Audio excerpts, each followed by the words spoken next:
In that instant, I realized he wasn't just fighting the river. He was fighting the same battle I had fought my entire life. The fight not to be abandoned. The fight to be seen. The water became a mirror of my past, and in its reflection I saw myself as a child, alone in a clinic waiting room hoping someone would claim me. I saw myself staring at letters that were never answered, staring through windows of lives I would never live. Now I was staring at a boy who might not live long enough to grow into the man he could become. I kicked hard, forcing us upward, lungs screaming. When my face finally broke the surface, the storm exploded back into my ears. Thunder, rain, screaming voices from the shore. Silas coughed violently, clinging to me, his trust unspoken but absolute. That grip was raw, emotional intimacy, a bond built in the span of seconds. But as I pulled him closer, the horror hit me again. Thorn was gone. I twisted wildly, rain blinding my eyes, but all I could see was endless water folding over itself, foaming like the mouth of a beast. Panic sliced through me sharper than any wound. Losing him wasn't an option, not now. Not when I knew what loss tasted like. Not when I had promised myself I wouldn't let abandonment win again. "Hold on, Silas!" I screamed, though my voice was ripped away by the wind. With one arm locked around him, I pushed forward into the current, each stroke tearing against my muscles. My body was built for survival mode, but never for this. And yet survival wasn't enough anymore. This was about redemption. I dove beneath the surface again, the water closing over me like a coffin lid. My eyes stung, searching desperately through the blur of brown and black until at last I saw him. Thorn, his small figure tumbling beneath a tangle of debris, his eyes wide with terror as his arms reached upward. Time stopped. The world slowed.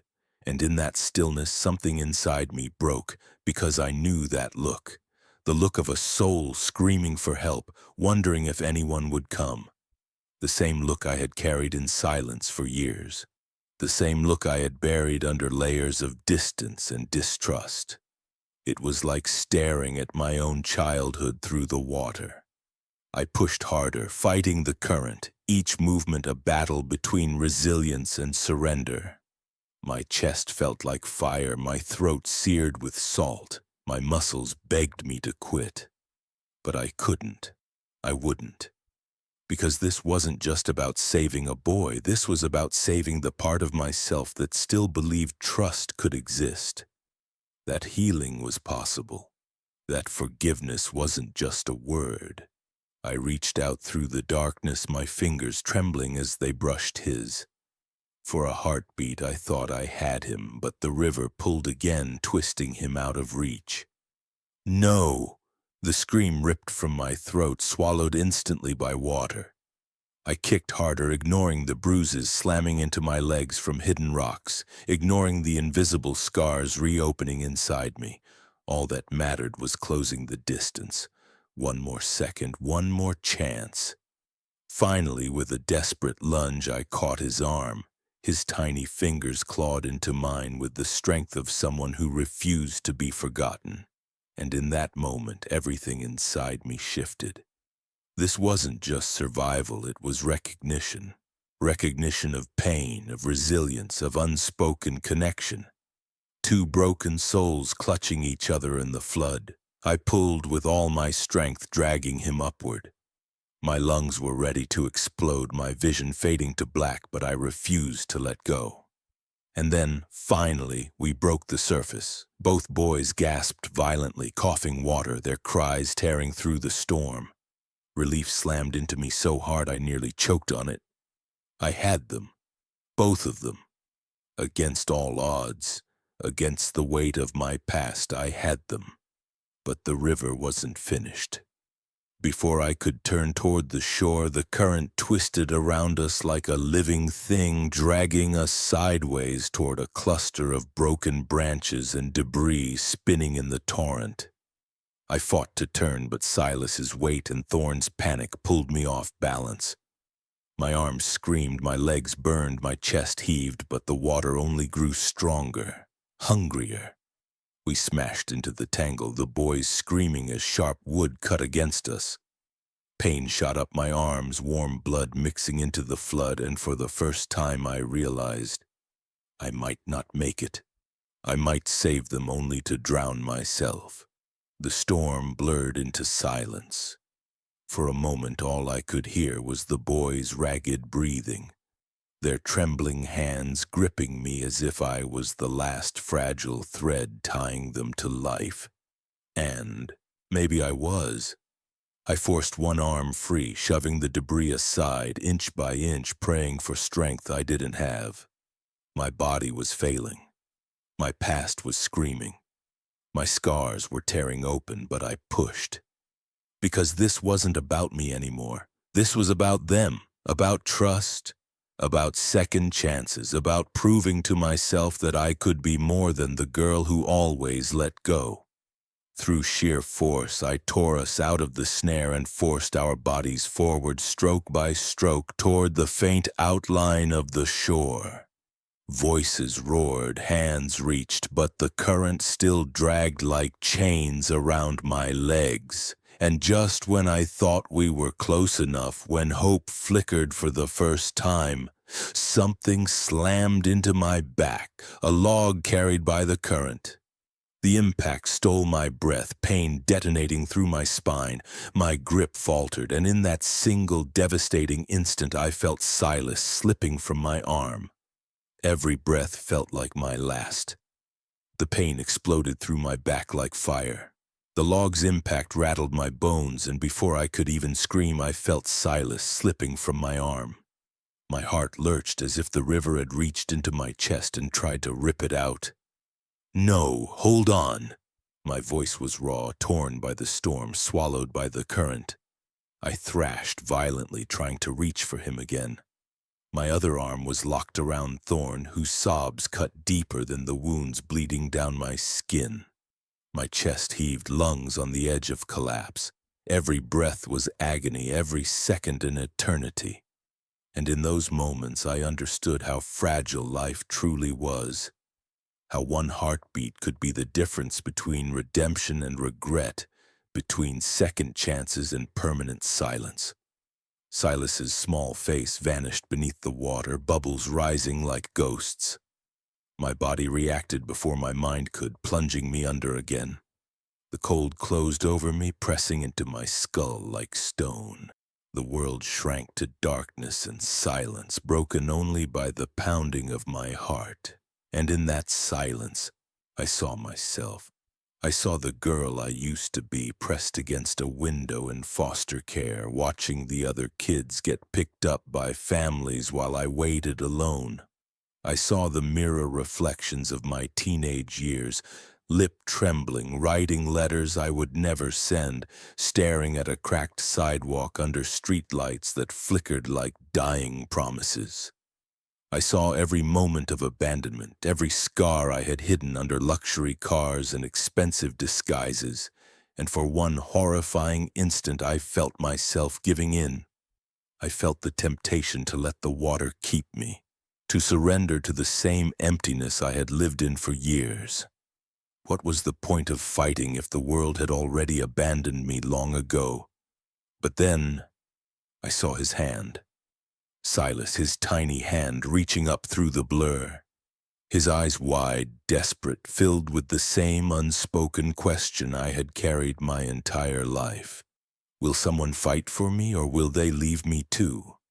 That question ignited something in me I didn't know was left. Vulnerability became resilience. Loneliness became fire. Hidden pain became strength. For the first time in years, I didn't want to run. I didn't want to close off. I wanted to fight. With everything inside me, I kicked downward, forcing my body deeper, refusing to let the current steal him. My arms screamed, my chest burned, but I wouldn't let go. I reached through the blackness, and at last, My hand closed around his wrist. He clung to me instantly, claws of desperation digging into my skin. His grip wasn't just survival. It was recognition. It was trust. It was forgiveness for every child I couldn't save in my past, including myself. I pulled him upward, dragging both boys against me, my lungs a roaring furnace ready to explode. My mind screamed, "You can't make it, you'll never make it." But another voice, quieter yet stronger, whispered back, "You've already survived worse. You were abandoned, but you're still here. You're scarred, but you're still here. Don't quit now, don't quit on them." And then we broke the surface. Air. Violent, choking air. It burned my throat as badly as the water had. The storm's roar slammed into my ears, people screaming from the shore, their voices blurred into one frantic chorus. I coughed, gasped, held Silas and Thorn as tightly as I could. Both boys clung to me like I was the last anchor in a collapsing world, their tears mixed with rain, their cries stabbing me with raw intimacy I had never known before. For one fleeting heartbeat, I felt something I thought I'd lost forever. Purpose. Not the hollow survival I had lived with, but real purpose. These boys trusted me. They believed I could save them. And in that belief, they gave me the one thing I had searched for my entire life: recognition. But the river wasn't finished. The current dragged harder, pulling us sideways, hurling us toward another cluster of jagged debris. My arms were numb, my legs barely moving. My chest screamed for air, my body ready to surrender. The boys sobbed, shaking violently, their tiny fingers digging into me. I couldn't let them see me break. Not here, not now. I turned, forcing my body against the pull, every muscle tearing. Pain shot through me, white-hot and relentless, but I pushed forward anyway. My past whispered I would fail, but my present roared that I wouldn't. I had lived too many years in silence. I wouldn't let this story end in silence, too. We inched closer to the shore. I could see hands reaching, silhouettes shouting, a dozen blurred faces desperate to pull us in. But the current tightened again, one last cruel strike. It dragged us back, my body twisting sideways, Silas and Thorn screaming as water crashed over their heads. I screamed too, though it came out as a broken gasp. My chest was empty, my arms ready to collapse. I knew one truth. I couldn't hold them much longer. And in that instant, as the world blurred between darkness and light, another thought pierced through me. What if this was always how I was meant to end? Not in a penthouse of silence, not in loneliness, but here, in a storm, saving lives that reminded me of everything I lost. My vision flickered, my strength faltered, my body was failing, and then, suddenly I felt a hand, not from Silas, not from Thorn, from somewhere else. A powerful grip, rough and unyielding, locking onto my arm. Someone was in the water with us, dragged between life and death. The grip came like an iron hook in the chaos, calloused, unyielding, threaded with a kind of strength that did not negotiate with storms. And for one stunned heartbeat, I thought the river itself had grown a hand to keep me, until I turned my head through the rain and saw the face behind it. A face I had never seen, yet somehow recognized in the oldest place inside me, eyes steady as dark lakes, jaw set with a vow I could feel beneath my skin, and he said, not shouting but cutting through the thunder as if the water obeyed him, "I've got you." And in that moment the name tore free from the shore like a lifeline thrown through the wind, Caius Red Elk. And the crowd took that name up like a drumbeat while his arm wrapped beneath mine and locked there. The way trust locks when it's earned in a single impossible second. He maneuvered his body between us in the crush of the current with a practiced defiance that didn't look like heroics so much as a refusal to surrender. bracing his shoulders into the bruising water so that Silas and Thorn could ride on the small pocket of space his strength carved from the storm. And even through the burn in my lungs and the brutal ache in my ribs, I understood we were being shielded by more than muscle. We were inside a choice he had already made about who he was going to be when the river came calling. A choice that reached past the present and into something older. Something that felt like resilience living in the bones. "Wrap your arm across my shoulder and keep the small one higher," he said, voice low and exact, as if we were rehearsing for survival instead of bleeding inside it. And I obeyed, because there are moments when obedience is not surrender but intelligence. When the most courageous thing you can do is admit someone else knows the way out. He counted our breaths. Now, now, now. Timed with the chop of the waves, and each time I stole air it felt like he had opened a door in the storm and held it with his body so we could pass through alive. A line whipped across the water. The villagers had thrown a rope, and for a second it skated over our shoulders like a live wire until Caius caught it with the same hand that had found me, knotting the cord around his chest with a speed that spoke of practice or prophecy. The rope snapped taut, jerking us toward a different death, dragging us sideways into a snarl of shattered limbs and branches where the river had built a trap out of the forest, and I felt the old terror rise, that hungry, wordless fear that my life had been one long collection of missed connections, and that even rescue would become another letter of truth I never dared to send because it was easier to stay silent than to hope. We hit the snare hard. The boys cried out. My shoulder lit with pain, something sharp caught the rope and bit down, and in that suspended second I saw the water like a mirror again, and in it I saw the girl I used to be under a clinic's fluorescent lights, shoes swinging above a polished floor while families chose other children. And I felt the old program trying to boot up, the one labeled abandonment, the one whispering that nothing good holds, that even rope frays and even hands let go.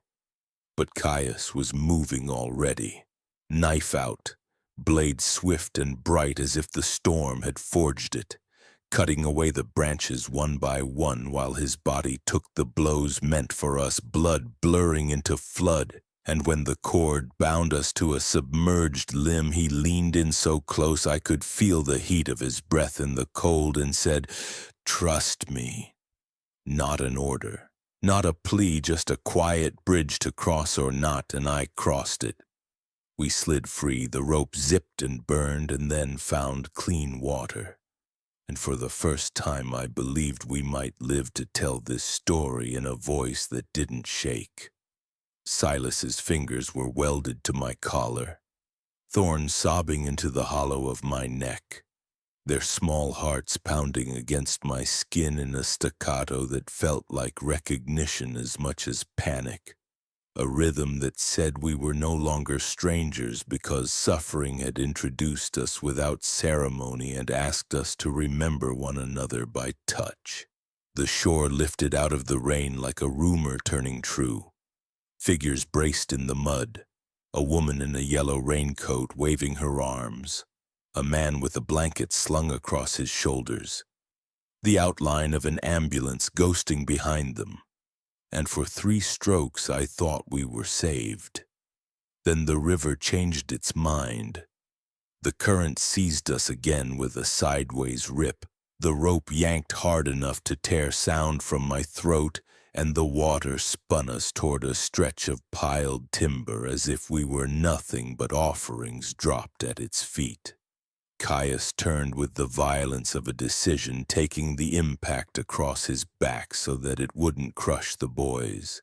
And the sound that left him was not a cry, but a kind of refusal. And I realized I was watching someone spend himself without asking for applause. which is a kind of love that doesn't fit fairy tale tropes because it isn't pretty, and it isn't convenient. It's just what love looks like when there isn't time to call it love. My grip was failing. I could feel it in the numb bloom spreading up my forearms, in the tremor that started in my fingers and worked backward through the architecture of my bones. I thought of diners where I had eaten alone at 2 a.m., of streetlights blinking tired Morse code over cracked sidewalks where I learned to keep my eyes on the ground because looking up meant wanting something. I thought of penthouse windows glowing over the city like other people's constellations, and I understood with a brutal clarity that I could walk those streets for 100 more years and never find what I had found here in the space between breaths with these small, terrified boys and this man who had chosen to be a wall against the flood.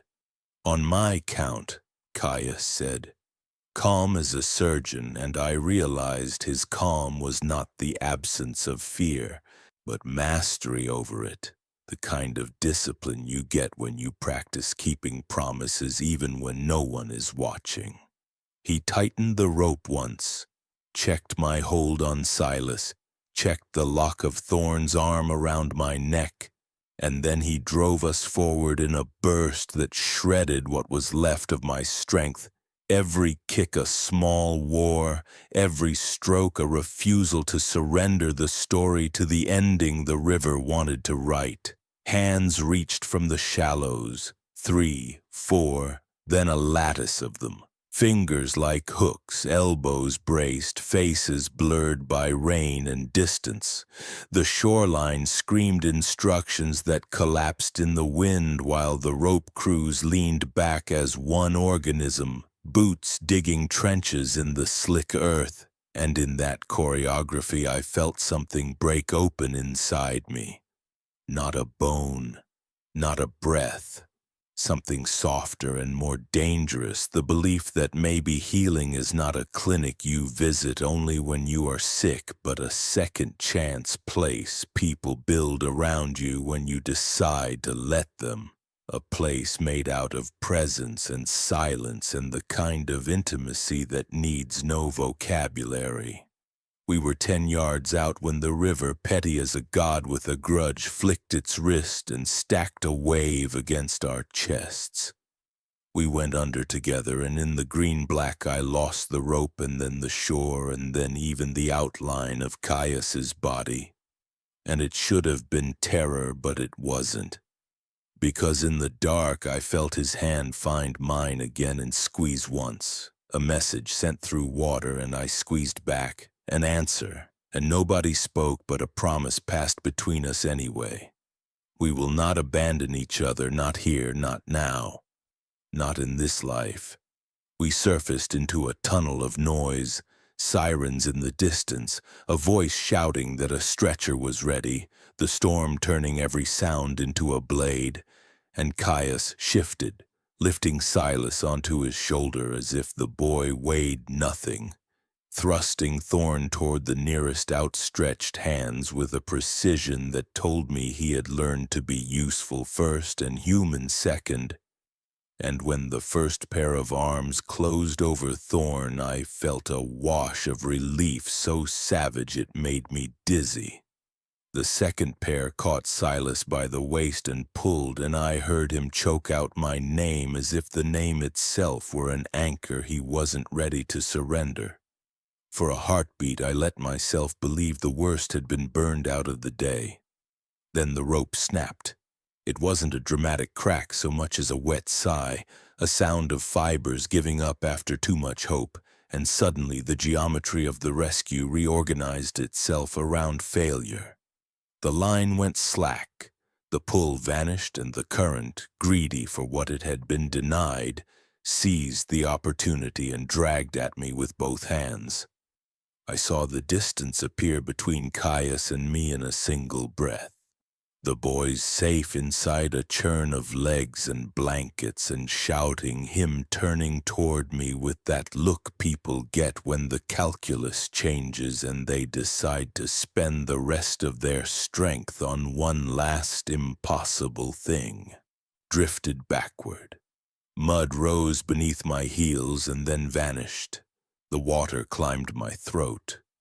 In the corner of my vision, the world became a smear of yellow raincoat and flashing red and a face I might have known in another life. And beyond it all, the old city came back to me. The diners and the mirrored panes and the letters of truth I had folded and never mailed because I was afraid of the reply. And I thought with a clarity that was almost peace, that maybe redemption sometimes looks like letting yourself be held, and sometimes it looks like learning when to fight alone. Caius lunged, body cutting the water in a line that belonged to those who refused to let the worst thing happen. His hand out, his mouth shaping my name through the rain, and I realized that I did not want to die. Not because I am afraid of death, but because I am finally unafraid of being seen. I reached for him, fingers splayed, and the current slid a sheet of cold between us like glass, distorting the shape of his face until he looked like a stranger again. And in that warped mirror I watched the woman I had been, the one who chose distance, who survived instead of living, decide whether she was finished telling that story. I kicked. It wasn't graceful, it wasn't strong, it was just one more refusal. One more small, stubborn act of resilience that said, I am still here. I am still coming back. Caius closed the last of the distance. Our hands collided, slipped, collided again, found purchase, and this time he didn't just grab my wrist. He clasped my forearm the way warriors do in old stories, skin to skin, pulse to pulse, recognition as contract. Breathe on my count, he said, and in that command I heard the echo of 1,000 quiet salvations, the voice of a man who had once been a boy teaching himself how to love people who might be taken, and I obeyed because that is what trust looks like when it has been earned under pressure. And together we turned toward the shore where a dozen strangers had already arranged themselves into the shape of a second chance. We made it 3 steps. The current unspooled a hidden force from beneath the surface, a sideways tug that hunted weak knees and spent hearts. And I went under without warning, mouth open, chest emptied in a single terrible reflex. His hand tore free of mine. The world went black at the edges, and I felt the old story try to slam shut, the one that ends in silence because silence is simpler to carry than the weight of being saved. Somewhere above me, muffled by water and distance, a voice, his voice, broke into the storm with a word that sounded like my name turned into a promise. I opened my eyes to a drift of silt and the ghost of light, reached for it, found nothing, reached again, found only the ache in my lungs, and then, through the blur, something moved. An arm, a shadow, a second chance arriving late but refusing to be refused. And just before the darkness closed, I understood that the choice I had made at the river's edge was not the last choice this story would ask of me. That love which defies fairy tales does not end at rescue but begins there. That forgiveness is not an event but a practice. That recognition is not given once but earned over time. And that healing might yet claim me if I survived the next 5 seconds. Who pulled me from that final drop, Caius, or the river's mercy paid back at last? And what would the shore demand of me in return if I opened my eyes again? A brother's silent promise. The world did not sound the same when I opened my eyes. It was as if survival had stripped something raw from the air. The storm still raged, thunder cracking like bones, but every sound felt distant, muffled, as though the universe was giving me a fragile second of silence before demanding something more. I was lying in the mud, my chest convulsing, coughing water I hadn't realized I'd swallowed. My body shook so violently I thought I might splinter apart.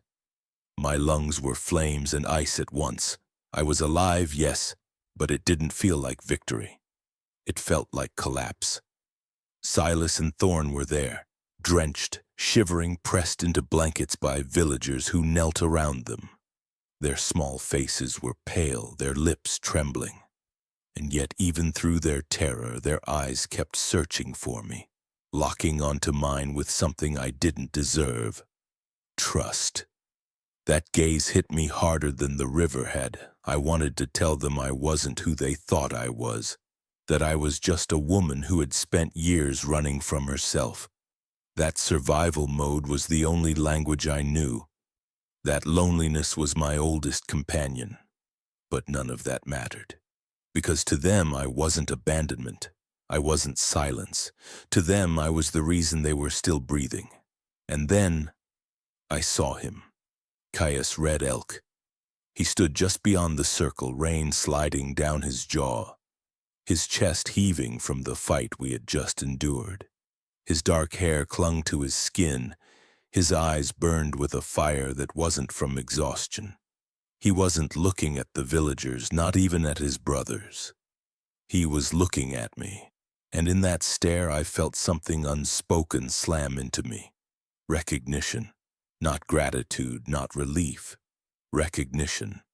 As if he had known me long before this day, as if my pain and his had once belonged to the same river, carried by the same current.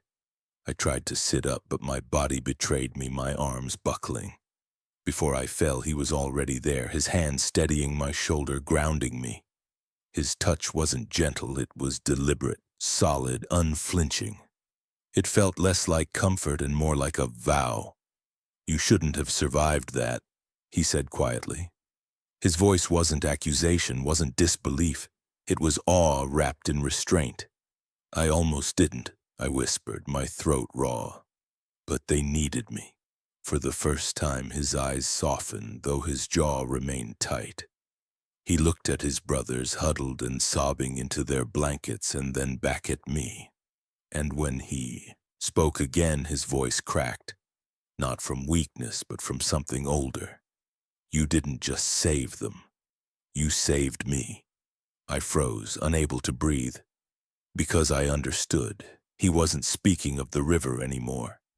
There are moments in life when silence becomes a language, when unspoken connections outweigh every word you could have said.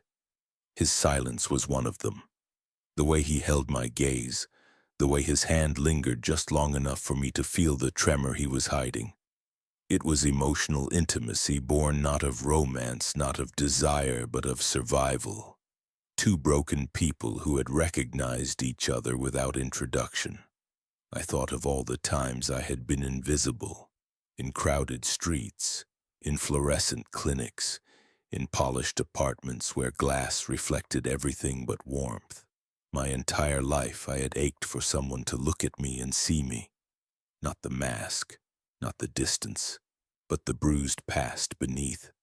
And now, in the mud of a flood, half drowned and bleeding, Caius Red Elk saw me. It terrified me more than the river had, because being seen meant being vulnerable. And vulnerability had always been the wound I stitched shut. He leaned closer, his voice low enough that only I could hear. "This debt, it cannot be left unpaid." I shook my head, trembling, water still dripping from my hair into my eyes. "I didn't do it for a debt." "I know." His hand tightened just slightly, the smallest gesture, but it felt like thunder inside my chest. "And that is why it must be honored." I swallowed hard, fear and something else twisting together inside me. "You don't have to." "I will." He cut me off, his tone final. And in that moment I felt the shift. This wasn't about a thank you, it wasn't about gratitude. It was about something older, something sacred, something that lived in the marrow of who Caius was. He wasn't just promising me recognition. He was promising to break a line that had never been broken before. The villagers had begun to murmur, whispers rippling like another current. Some watched with relief, others with unease. They could feel it too, that something had passed between us, something that didn't belong to the storm but to the soul. Silas and Thorn, wrapped in wool and trembling, reached for their brother, their voices small, weak. Caius. He looked at them, then at me, and then his voice lowered to a vow that felt less like sound and more like scripture. This story isn't finished here, not for you, not for me, and not for them. The storm thundered above us as though it too bore witness. I wanted to ask what he meant. I wanted to press him, to demand clarity, but my body shook with exhaustion, and my mind whispered the truth. Some promises are not explained, they are revealed, and in his eyes I knew this was one of them.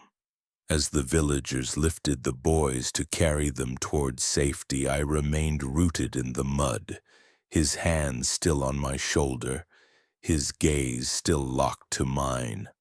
And for the first time, since the river pulled me under, I wasn't afraid of drowning anymore. Because Caius Red Elk's vow was heavier than water, a wall outsiders never cross. The hours after the river felt unreal, as though I had been pulled not only from drowning but from one life into another. My body ached in ways I couldn't name. Bruises blossoming beneath my skin, lungs raw and shredded, arms trembling even as they wrapped around the thin frame of Thorn, who had refused to let go of me since the moment we touched shore. We were inside a makeshift shelter now, the storm still raging beyond its canvas walls. Lantern light flickered across faces lined with exhaustion, shadows stretching long like memories that wouldn't end. The smell of wet earth clung to everything.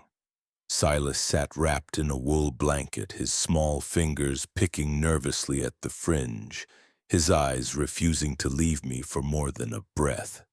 Thorn curled against my side, his heartbeat rapid and shallow, his trust burrowing deeper into me than any scar ever had. I held him, though my arms shook under the weight, not from his body, but from the responsibility he symbolized. It should have been enough. Survival should have been the ending. But survival is never the end. It's the first fragile step into the long, brutal road of healing. Caius stood just beyond the lantern glow, his wet shirt clinging to muscle, his eyes watching with the steady silence of someone carrying more than his share of storms. He hadn't spoken to me since the vow at the riverbank, but his silence felt deliberate, like a space he was leaving between us that would one day be filled with something heavier than words. The villagers came and went, carrying bowls of broth, towels, dry clothes. Every time someone passed, I felt their eyes linger too long, their whispers hang just behind me. I couldn't make out the words, but the tone was unmistakable. Unease, questioning. At first I thought it was the obvious. I was a stranger, outsider, a woman pulled into their tragedy by accident. They didn't know my name, my story, my bruised past. Maybe they didn't want to. But as the hours stretched, I began to notice something sharper in their glances. It wasn't suspicion of my motives, it was suspicion of my place. When Silas tried to sleep but whimpered every time he closed his eyes, I pulled him into my lap, rocking him gently, whispering the same nonsense words I used to whisper to myself as a child when no one came.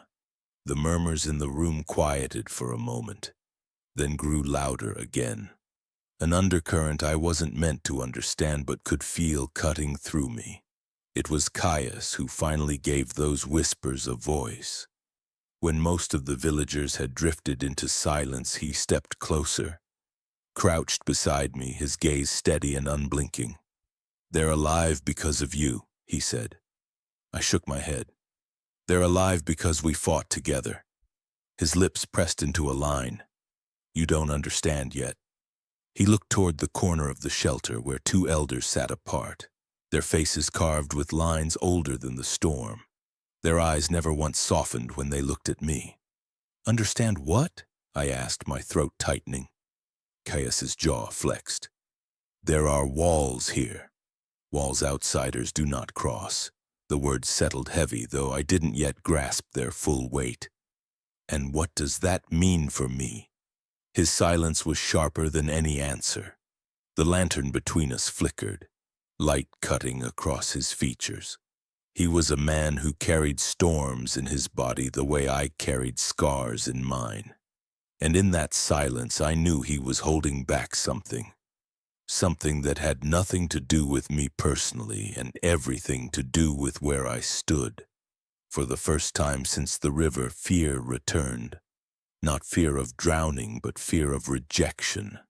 Fear that even here, where trust had been clawed from the jaws of death, I would still be left outside the circle, still unseen when the water calmed.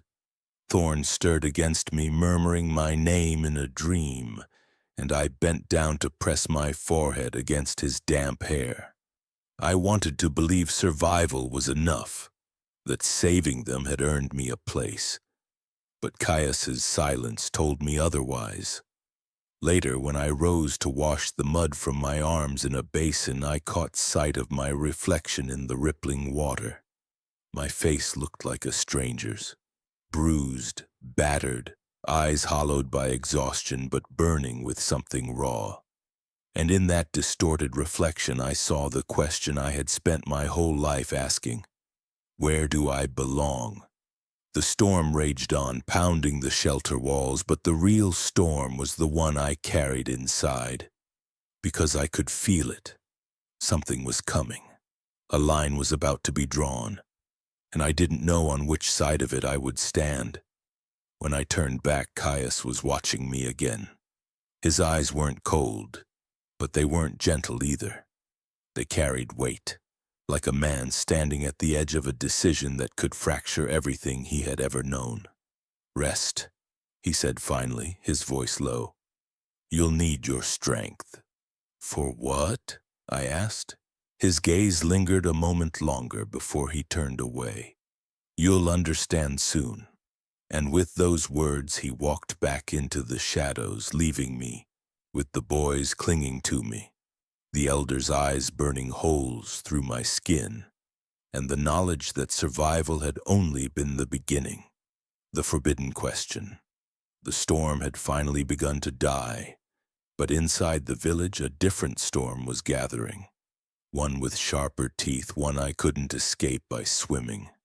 I felt it in the way silence fell when I entered the communal space the next morning, my hair still damp, my bruises blooming dark beneath my skin.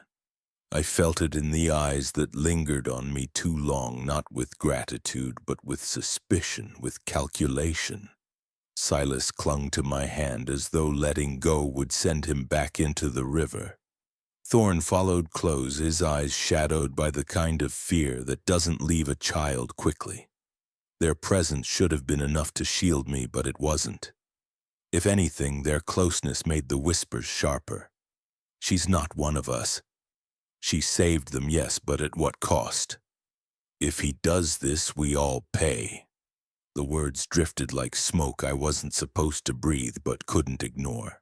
Caius stood across the fire circle, speaking in low tones with the elders. His shoulders were rigid, his hands curled into fists at his sides. I could tell from the way the firelight flickered across his jaw that this wasn't a casual conversation. It was a battle. One of the elders, his hair white as bone, lifted his staff as he spoke, his voice carrying across the gathering. I couldn't understand every word, but the tone was clear. Resistance.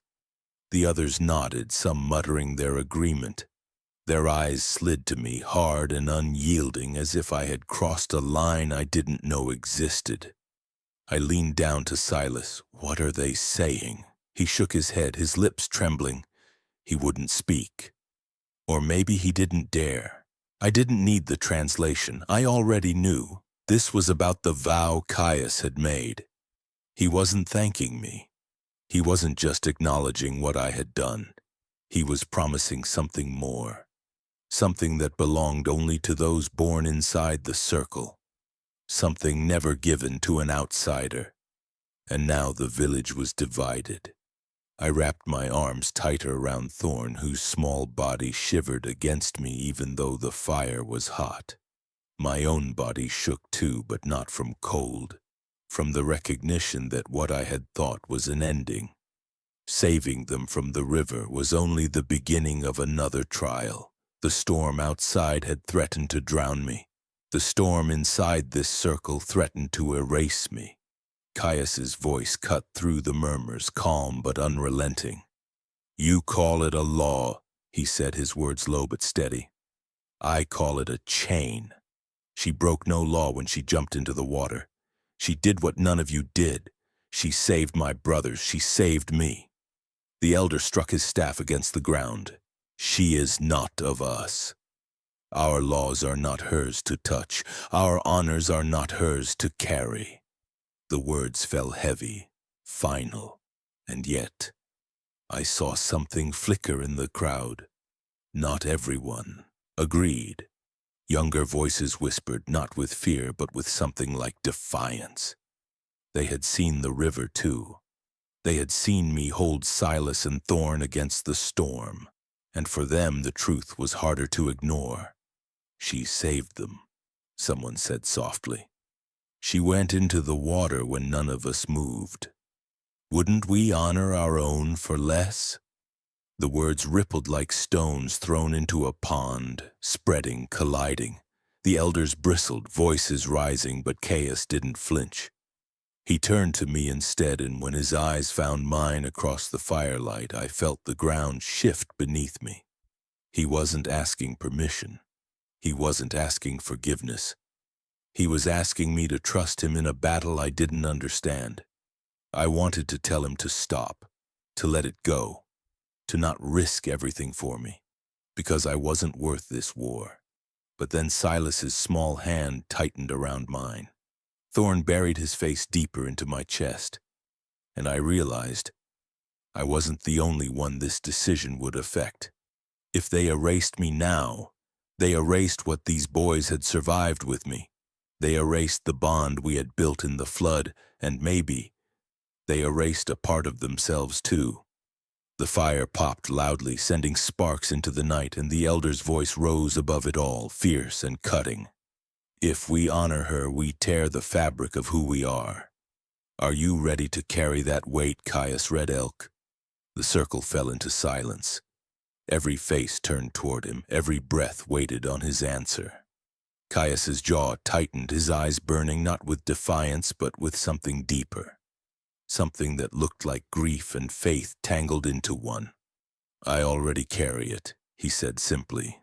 The words sliced through me. He wasn't speaking just to them, he was speaking to me, to the river, to the past, to the ghosts neither of us had confessed. And in that silence that followed, I felt the forbidden question finally take its full shape. Could an outsider, bruised, scarred, unchosen, be honored as one of them? The firelight flickered across their faces. Some hardened, some softened, but none were neutral anymore. The village was split, and I was the fault line. The elder lifted his staff once more, his voice booming into the storm that had only just begun to quiet. "Then let the council decide. At the fire. Tonight." The crowd erupted, some in shock, some in approval, some in protest. My heart hammered so violently I thought I might collapse. Tonight, I was no longer just a woman who had jumped into a river.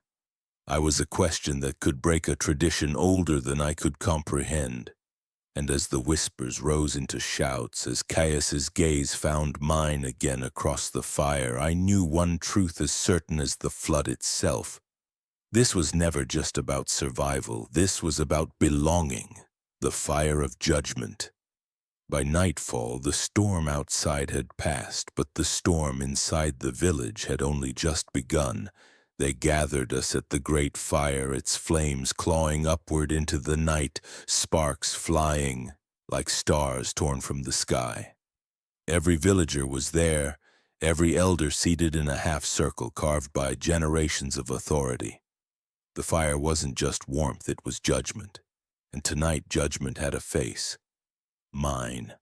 I stood at the edge of the circle, my clothes stiff with dried mud, my body still trembling from exhaustion. Silas and Thorn sat wrapped in blankets near the fire, their eyes wide, refusing to look anywhere but at me. Caius stood like a sentinel at my side, his jaw locked, his presence a shield.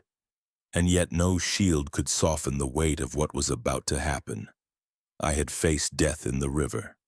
I had faced my own broken past. But this was different. This was a test I couldn't fight with strength or survival. This was about belonging, and I had never belonged anywhere. The eldest of the council, Ezekiel Crow, rose slowly, leaning on his carved staff. His eyes were sharp as embers, his voice deep enough to silence the restless murmurs of the crowd. "Tonight we are called to answer a question never asked before," he said, his gaze sweeping across the villagers before landing on me like a blade. "A woman not of our people threw herself into the river and saved 2 sons of this tribe. Her act cannot be denied, but neither can the law. Our honors are not hers to carry, our ways are not hers to wear." A ripple of approval ran through the elders, some nodding, their faces carved in stone, but Caius stepped forward. "She saved them when no one else moved," he said, his voice steady, calm, but brimming with an undercurrent of fury. "You speak of laws, Ezekiel Crow, but laws did not wade into the flood. She did. You speak of honor, but honor is nothing if it does not recognize truth." His words ignited whispers, some supportive, others scandalized. Ezekiel's staff struck the ground. "Truth does not change the law. And yet law without truth is hollow," Caius countered, his voice cutting like steel. The fire cracked violently, sparks leaping into the air. My chest tightened as every eye turned to me, their gazes burning hotter than the flames. I wanted to run, to hide, to disappear into silence like I had so many times before in my life. But Thorn's small hand clutched at his blanket. Silas's eyes shimmered with tears, and I knew running was no longer an option, because this wasn't just my story anymore. It was theirs too. Ezekiel turned his gaze toward me. "Speak, outsider," he commanded. "Oh, why did you go into the river? Did you seek reward? Recognition?" The question stabbed at me because for a moment I almost believed the same lie. That I had done it to fill the hollow inside me. That I had done it for the recognition I had craved since childhood. But then I remembered the water, the terror in Silas's eyes, Thorn's tiny hands slipping under the current. And I remembered my own vow. I would not let them drown the way I had drowned in silence my entire life. "I didn't do it for honor," I said, my voice trembling but clear. "I did it because no one else moved. Because I know what it means to be left behind, because I couldn't let them feel what I've felt my entire life. Abandonment." The word echoed into the circle like a stone dropped into still water. For a moment, even the fire seemed to quiet. Ezekiel studied me, his eyes narrowing, searching for weakness. "And yet here you stand in our fire asking to be recognized." "I'm not asking," I said quickly, the words rushing out before fear could choke me. "I don't need it. I don't expect it. But if you cannot see the truth of what happened in that river, then maybe honor means nothing at all." Gasps rippled through the crowd. I felt Caius's presence surge beside me as if my words had struck not just the elders but him too. For a heartbeat, silence ruled. Then voices erupted, villagers shouting, elders protesting, youth arguing, the firelight casting wild shadows across furious faces. "She speaks truth," one voice cried. "She is not of us," another retorted. "If law breaks, what comes next?" Would you deny her act? The circle was tearing apart before my eyes, and then Caius lifted his hand, demanding silence. His voice rang out over the chaos. You want law? He said, eyes locked on Ezekiel. Then remember this law. We honor sacrifice. We honor courage. We honor those who save life, even at the risk of their own. She gave herself to the river for my brothers, for me. If we deny her, then we deny our own blood. The crowd roared again, some with approval, others with outrage. Ezekiel's staff pounded against the earth.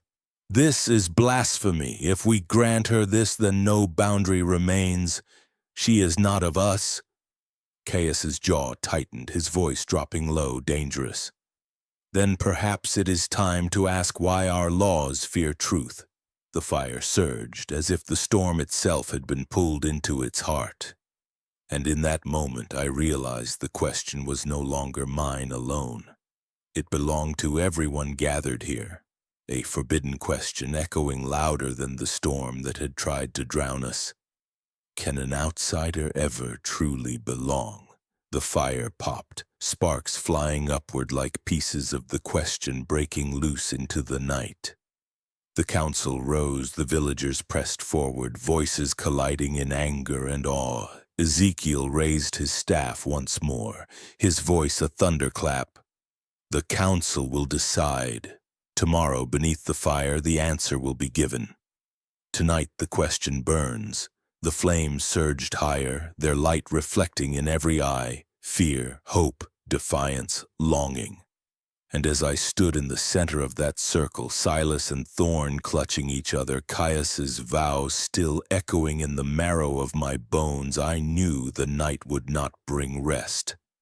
Because tomorrow I would stand before this fire again, not as a rescuer, not as an outsider, but as a test. The outsider named the fire was smaller by the next evening, but its heat pressed against my skin like judgment waiting to be spoken. The entire village had gathered again, every voice silenced by the weight of what was about to be decided. I stood at the edge of the circle, heart pounding, breath shallow. Silas and Thorn were beside me, their small hands clinging to mine as though they could anchor me to this place. Caius stood behind us, tall, silent, unyielding. His presence was the only thing keeping me upright. The council sat in shadow, the flames painting their faces in shifting patterns of light and dark. Ezekiel Crow, staff in hand, rose slowly, his eyes cold, his posture unbending. Last night, he began, his voice carrying across the circle, we heard the forbidden question. Tonight we answer it. Tonight we decide if one not of our blood can be named in our fire, if one not born of our soil can be honored in our way. The villagers shifted uneasily, some murmuring prayers, others holding their breath. I wanted to close my eyes, to shut it out, but my mind betrayed me. Memories rose unbidden, me at 8 years old in that foster clinic, watching other children's names called while mine was never spoken. Me sitting at cracked diner tables, writing letters of truth I never mailed because no one was waiting to read them. Me in empty apartments, staring at reflections in windows that looked back with nothing but silence. I had lived my entire life without being named, without belonging, and now in this fire circle that same question rose again. Would they see me or erase me? Ezekiel's staff struck the ground once, echoing like thunder. Speak, Caius Red Elk. You have pressed for this honor. Do you stand by your plea? Caius stepped forward, his voice calm, steady, every word sharp as stone. I do. And if we grant it, Ezekiel pressed, you will bear the burden. You will answer for it. I already bear it, Caius said, his gaze flickering briefly to me. His words a quiet vow only I seemed to hear. The council murmured among themselves, their whispers harsh. their eyes darting between me, Caius, and the villagers. The fire crackled, impatient, as though it too demanded an answer. Finally, Ezekiel raised his staff again. The crowd stilled. My chest tightened until I thought I might break. "Then let it be spoken," Ezekiel said, his voice like stone grinding against stone. "This woman, this outsider." The pause felt eternal. Every heartbeat in the circle seemed to stop. "Will be named." Gasps erupted, some sharp with approval, others with outrage. The villagers surged with voices, the fire reflecting in their eyes, fear, anger, awe. I couldn't breathe. For a second I thought I had misheard, that my own desperate hope had twisted his words. But then Ezekiel lifted his staff higher, pointing it directly at me. "Evelyn," he declared, my name cutting through the night like lightning. "You are named in our fire. You are not of us, but tonight you are one of us." The words slammed into me. I felt my knees weaken, my heart rupture. My name, spoken aloud, claimed, not erased, not abandoned. For the first time in my life I wasn't invisible, I wasn't left behind. Silas let out a cry, throwing his arms around me, tears streaking his cheeks. Thorn clung tighter, burying his face against me. And as their small voices whispered my name over and over, I realized this moment wasn't just mine. It was theirs too, but not everyone celebrated. Voices rose in protest, elders shaking their heads, villagers crying out that the law had been broken. "This is blasphemy," one shouted. "The circle is tainted," another spat. The fire burned brighter as if feeding on their fury. Caius stepped forward, his presence silencing many of them. "The law is not broken," he said, his tone hard as iron. "The law has been fulfilled. We honor sacrifice, we honor truth. She gave what none of you gave, and now she is named." His words cut through the outrage, but they didn't erase it. The village was divided, some cheering, some condemning, all unable to look away. I stood trembling in the firelight, Silas and Thorn wrapped around me, Caius beside me like a pillar. My body still bore the river's bruises, my heart still carried years of scars. But for the first time I felt something stronger than fear. Recognition. I had been named, and in the silence that followed, as sparks soared into the night sky like burning prayers, I knew my life had changed forever. But I also knew something else. This naming wasn't just honor. It was war. The law had cracked, and cracks never stay small. The price of belonging. Being named should have felt like peace. It should have felt like home. Instead, it felt like fire pressed against my skin, too hot to hold, too dangerous to keep. In the hours after the council's declaration, the village did not celebrate. It fractured. Some came to me quietly, offering nods, brief touches to my arm, hushed words of thanks. Mothers who had clutched their children tighter during the storm. Fathers who admitted they had frozen on the riverbank when I did not. Their gratitude was real, but it was fragile, spoken in whispers like secrets that couldn't survive the light. Others turned away when I passed. Some spat in the mud near my feet. Children were pulled back by their mothers' hands as if my touch had become poison.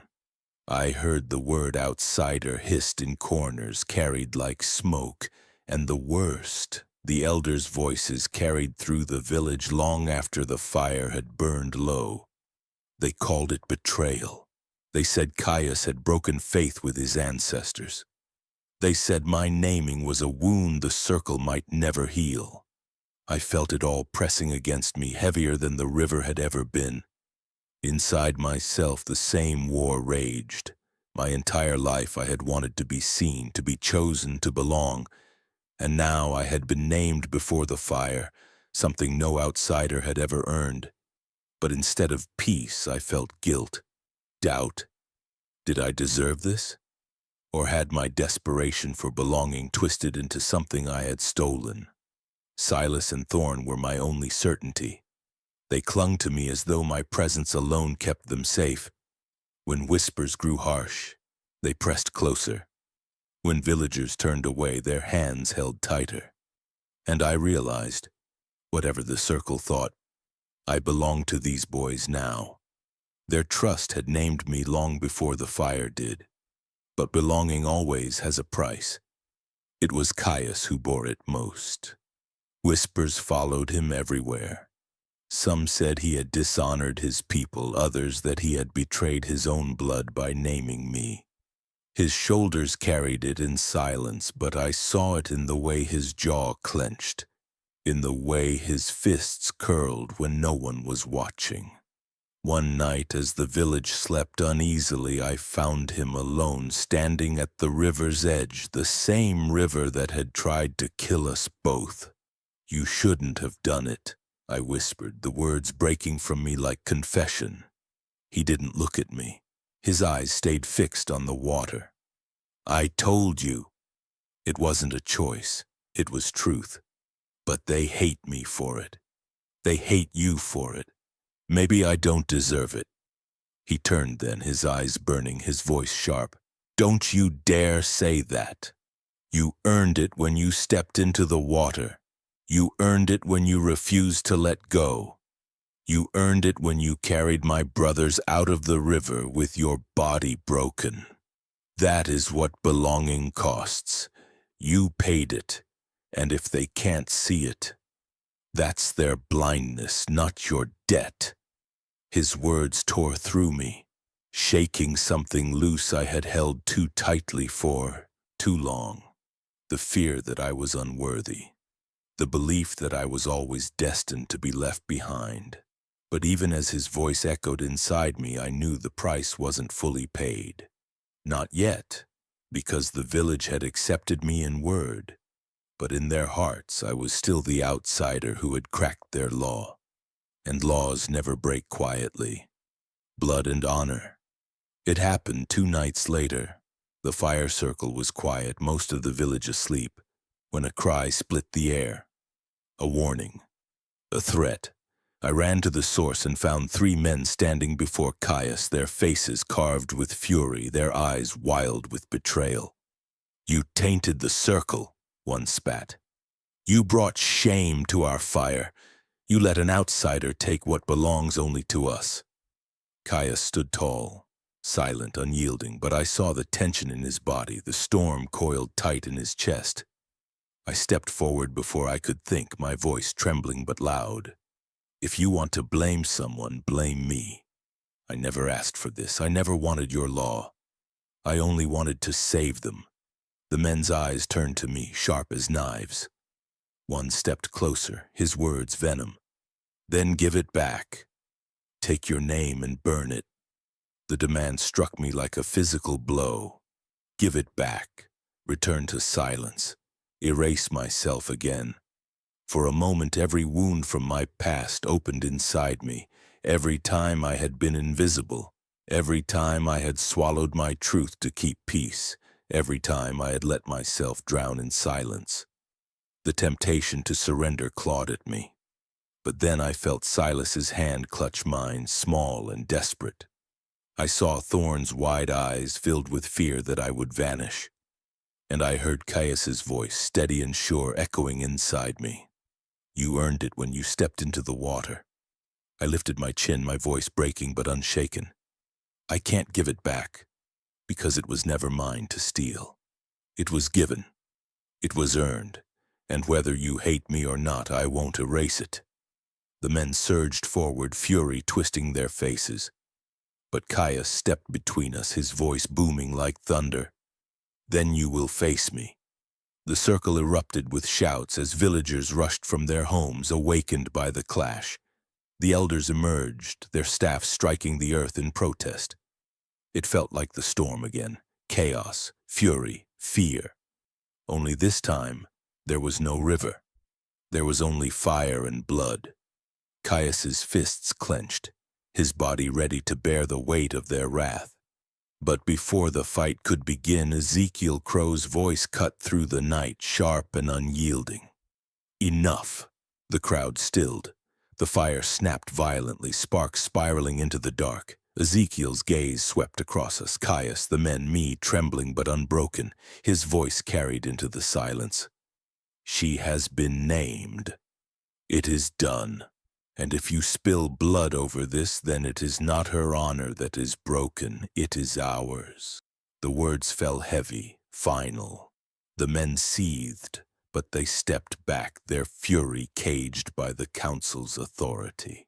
The crowd dispersed slowly, whispers like smoke clinging to the air. Caius remained at my side, his body rigid, his eyes never leaving mine. "You stood," he said quietly when the fire had dimmed. "I had to," I whispered, my chest aching. "I couldn't go back to silence?" "Not after this." For the first time since the river, a faint smile touched his lips. Not joy, not relief. Recognition? "Then you belong," he said simply. And as the night closed around us, as the fire burned low and the village wrestled with its divided heart, I knew the truth. Belonging is never given freely. It is fought for. It is bled for. It is named in fire, tested in blood, and carried in the trust of those who refuse to let go. And though my scars would always remain, though the whispers might never fully fade, I was no longer drowning. Because Silas and Thorne's hands were still in mine. Because Caius's vow still burned in my chest. Because my name had been spoken, and I had chosen not to let it be erased. The outsider had been named, and this time I would not give it back. The night after the confrontation, I lay awake in the small shelter, Silas curled against one side of me, Thorne against the other. Their breathing was shallow but steady, their small bodies pressed close as if afraid I might vanish in the dark. I stared at the roof above us, the storm scars still etched into the canvas, and I realized something I had never let myself believe before. I was no longer alone. Not because the council had named me, not because the fire had spoken, but because two children had chosen me when the river tried to take them. Because Caius had chosen me when silence threatened to erase me. And because finally I had chosen myself. The next morning the village moved slower, their voices hushed, their eyes uncertain. Whispers still followed me, some sharp with resentment, others softened with gratitude. The division hadn't vanished. It might never vanish. But something had shifted. When I passed the well, a young girl tugged her mother's sleeve, whispering, "That's her." And this time her mother didn't pull her back. She let her watch me, wide-eyed, as though the word outsider no longer meant danger but possibility. Silas and Thorne ran ahead of me, their laughter fragile but real, cutting through the air. It was the sound of healing, of childhood clawing its way back from the flood. It was a sound I had thought I would never hear again, a sound that stitched my heart in ways I hadn't believed possible. At the edge of the river I stopped. The water had calmed, its surface smooth as glass, reflecting the sky. It looked almost innocent now, as if it hadn't tried to kill us, as if it hadn't held every ghost of my past beneath its surface. I bent down, touching the cool surface with my fingertips. In the ripples I saw not the child I had once been, waiting unchosen in a clinic hallway, not the woman who had hidden behind silence in glass apartments, but someone new, someone scarred, yes, but no longer drowning. Someone who had earned her place not through law or tradition, but through survival, through truth, through love given without expectation. Caius approached quietly, his shadow stretching long across the water. He stood beside me, silent for a moment, before speaking in that low, steady way of his. "The circle will never be the same," he said. I looked at him, searching his face. "Do you regret it?" His eyes met mine, unwavering. "No. Circles are meant to hold." If they cannot stretch, they are nothing but cages. His words sank into me heavy and certain, and for the first time I believed him. Behind us, Silas and Thorne's voices rose in laughter as they chased each other along the bank. Their joy was fragile, but it was alive, and in their voices I heard what belonging truly meant. Not perfection, not unanimous acceptance, but resilience. Choosing to stay, choosing to heal, choosing not to give back what the world had once stolen. I reached into my pocket, pulling out the crumpled piece of paper I had carried for years, a letter of truth I had never sent. Words I had written to no one, confessions of loneliness, of longing, of wanting to be seen. My handwriting was smeared from water, but the words were still there. Without hesitation, I let it fall into the river. The current caught it, carrying it downstream, the ink bleeding, the paper unraveling until it was gone. For years, that letter had been my silence, my cage. Now it was nothing but water. Caius watched, his expression unreadable, but his presence steady beside me. And I understood. I didn't need the letter anymore, because my truth was no longer hidden. It was written here in fire and flood, in the hands of 2 children, in the eyes of a man who refused to let me drown. The circle hadn't just named me, I had rewritten it. As the sun broke through the clouds, its light glinting off the calm water, I felt a warmth spread through me. Not the fragile warmth of hope, but the solid heat of belonging. Not perfect, not easy, but real. And for the first time in my life, I whispered into the air, not as a prayer, not as a plea, but as a truth. I belong. Silas's laughter echoed, Thorne's small voice called my name, and Caius's steady silence stood beside me like a vow that needed no words. The fire had tested me. The river had scarred me. The circle had named me, and now the story was mine to carry. The outsider had become the center.